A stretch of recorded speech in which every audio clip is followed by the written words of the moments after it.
আমার নাম candy chirping এবং আমি আমার ভিসার সময় শেষ হয়ে গেছে। আমি বাংলাদেশে থাকি, আমার ভিসার সময় শেষ হয়ে গেছে, তাই আমি চিন্তা করলাম যে আমি থাইল্যান্ডে যাব এবং ভিসা আনবো। এবং আমি কি বলে ফ্লাইট কনফার্ম করেছিলাম রবিবার সকাল 8:45-এ।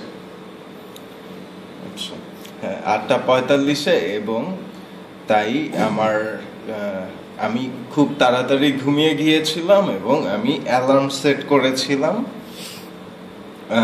খুব ভোর রাতে। আচ্ছা, পরে এবং আমি আমার ড্রাইভার মাসুমকে বলেছিলাম যে আপনি 6:30টায় আসবেন। আচ্ছা, এবং নর্মালি যখন আমি কোথাও দেশের বাইরে যাই তখন আমি কি করি, অ্যালার্ম ঠিক করি অনেক সকালে ভোর রাতে, তারপর ঘুম থেকে উঠে গোসল করি, তারপর আমার ব্যাগ লাগেজ সব কিছু গুছাই, তারপর বাইবেল পড়ি, প্রার্থনা করি এবং আমার সকালের নাস্তা খাই, তারপর আমি এয়ারপোর্টে যাই। কিন্তু সেই দিন আমার অ্যালার্ম বাজেনি এবং আমার ড্রাইভার 5:40 আমার বাসায় এসেছিল লাকিলি। এবং সে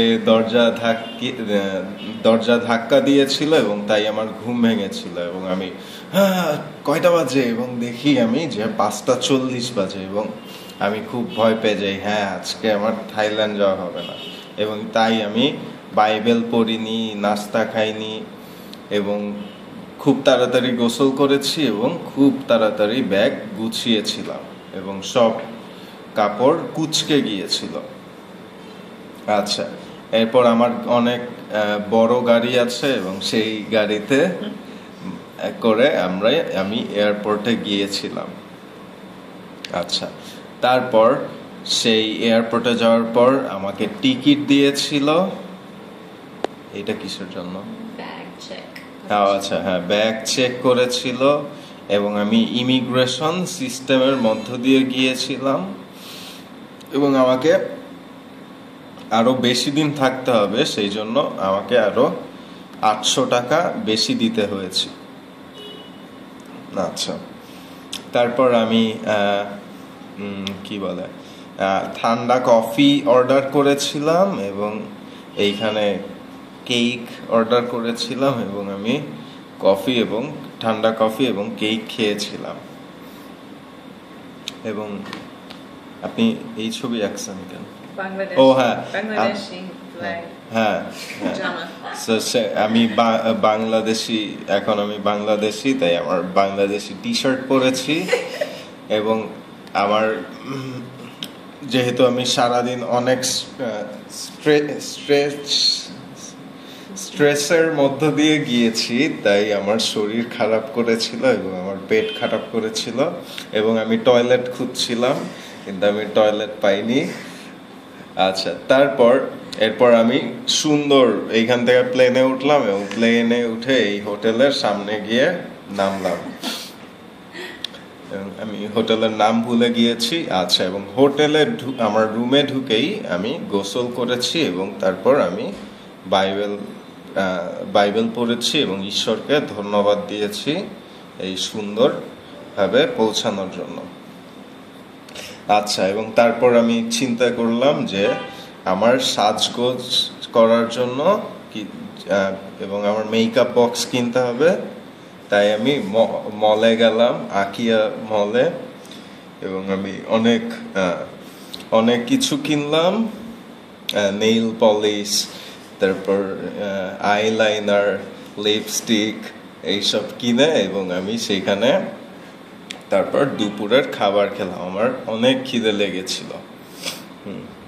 আচ্ছা, এবং এগুলো বোধহয় কি?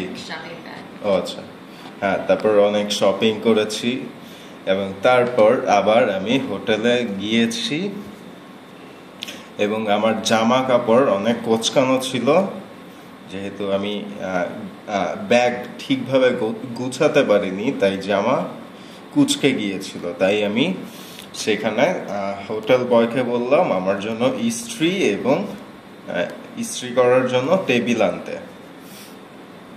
আচ্ছা, তারপর সোমবার আমি জাপানের আচ্ছা না বাংলাদেশের এম্বাসিতে গেলাম এবং সেইখানে তাদেরকে গিয়ে বললাম যে আমার ভিসা লাগবে, আমাকে ভিসা দিন। এবং সেইখানে বোধহয় বাংলাদেশের মতো এত বিশৃঙ্খলা নেই, সেইখানে সবকিছু সিস্টেমাইজড বা যাই হোক।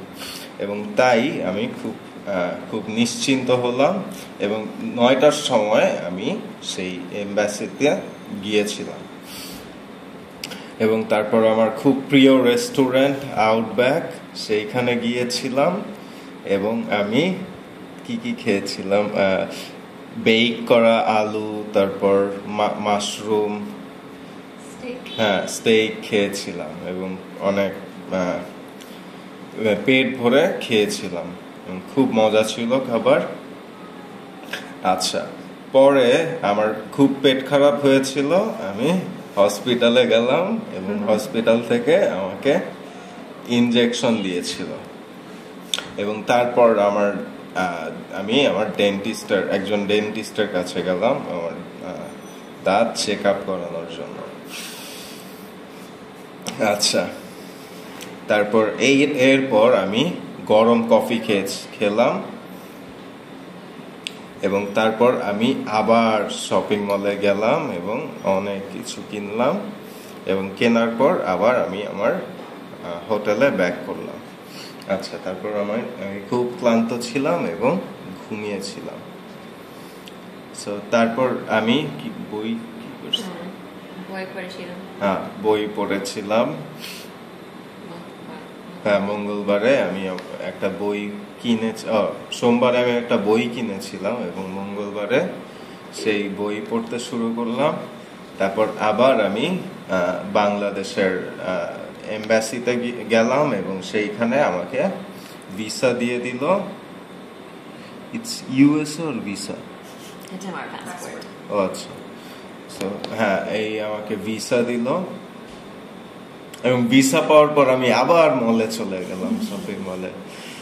তারপর এবং আমি পুরো শপিং মল ঘুরলাম এবং অনেক কিছু কিনলাম এবং তারপর বোধহয় হোটেলে গেলাম।